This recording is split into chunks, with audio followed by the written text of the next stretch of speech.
My mom was honestly shocked. She's like, why do you have money? You're in third Right. grade. It's like she found my cash roll of like hundreds of dollars and she's like, what?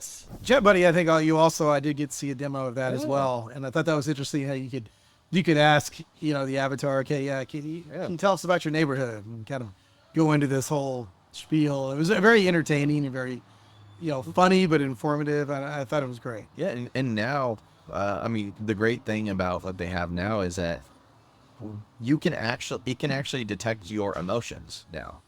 And so, Really? so the chatbot will now Nice. actually, it will interact with you based off of how you're feeling, purely, and so it's really interesting seeing that, and now, the world is, wide open in terms of what we can accomplish with that. Imagine being able to talk to a character and have it actually react to you, not just what you say, but your nonverbal communication. And so that's something that no one's ever done before. And AMGI has always, pushed the boundaries of what is possible. And we're excited to be a leader there. I mean, the great thing too is that we are partners with NVIDIA. And so they're part of this drive to make this technology accessible to, the average person. And so it's very exciting what's being developed with our partners. That is. It sounds extremely cutting edge. The fact Yeah. that you have this avatar, this chat buddy, who's going to, like you said, not only respond to what you're saying verbally, but then respond to that nonverbal communication. Because we know in human communication how important that is, Yeah. right? And emotions and all that. So that's really amazing stuff. And look forward to seeing how all that progresses Yeah. for AMGI. Great. Exactly. So just to shift gears a little bit, I understand you're also an entrepreneur. Yeah. We've talked some about that, and I'm just kind of curious if you want to expand on that a little bit. And I guess first off, though, I'd like to know sort of where did your love for entrepreneurship come from? Is that something you were almost born with, or was it instilled by your family or any life experiences? I'm just kind of curious what kind of made you have an interest in that. I think I was kind of born that way. It's hard to Okay. explain, but like ever since I was a kid, I was also always really interested in making money. Well, I'm a big fan of that. So That's a good interest. and so when I was a kid in third grade, I actually had my own business selling Pokemon cards. And so back then, what would happen was like Pokemon had just come out. It was blowing up with third graders. And so I go to Long's Drugs, which is now CVS. I'd buy a pack for $1.13, and every pack guaranteed one rare card. I would take that rare, go sell it for $20 to somebody, and then take that $20, buy $20 worth of $1.13 Pokemon card packs, sell those rares for $20. And so eventually, I Nice. grew quite a bit of money for a third grader. It's like That's impressive. I bet your Yeah. parents were impressed.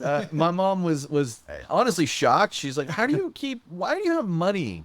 You're in third grade. It's like she found my cash roll of like hundreds of dollars and she's like, what? Where you right? Like, We're not giving that for an allowance. Yeah, Where are you like- getting that money? Yeah, from? what Right. bank did you rob? Like it was really kind of funny, having that kind of entrepreneurial spirit as a kid. And then of course Yu-Gi-Oh came out and I was like, okay, this is going to be the next big thing. And I didn't do enough market research on that crowd. And so I bought in a bunch of Yu-Gi-Oh cards and then I couldn't sell it. And so I was stuck with these Yu-Gi-Oh cards no one wanted. I was like, I should have stuck with Pokemon. But it was kind of a interesting way of getting into entrepreneurship. And then, I was a kid. I always, whenever I needed extra money to go on like a date or something, I'd go mow a bunch of people's lawns and such. And eventually what happened was when I was in high school, so, I was going to church and my church was mostly elderly. And so there was like one lady who she kept hiring me to go, do yard work for her, because I was one of the few young people at the church. And so, that started, getting at least monthly income. And then what ended up happening was she started bragging about how good of a job I did. So all the other elderly ladies at the church started hiring me to do their yard work. And so like every weekend I was doing yard work for people.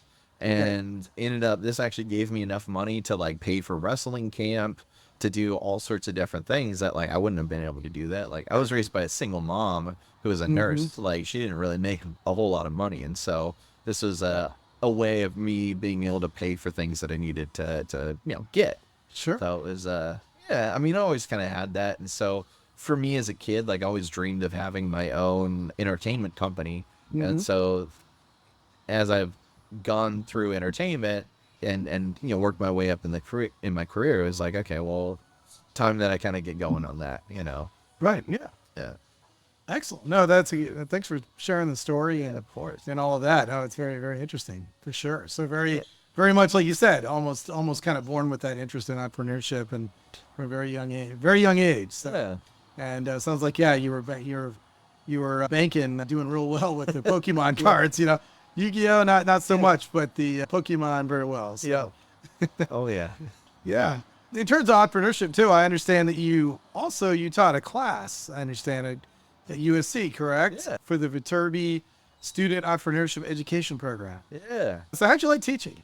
Oh, it was fun. I love teaching because, I'm the type of person that I love paying it forward and taking anytime I have knowledge, I try to share that knowledge with as many people as possible.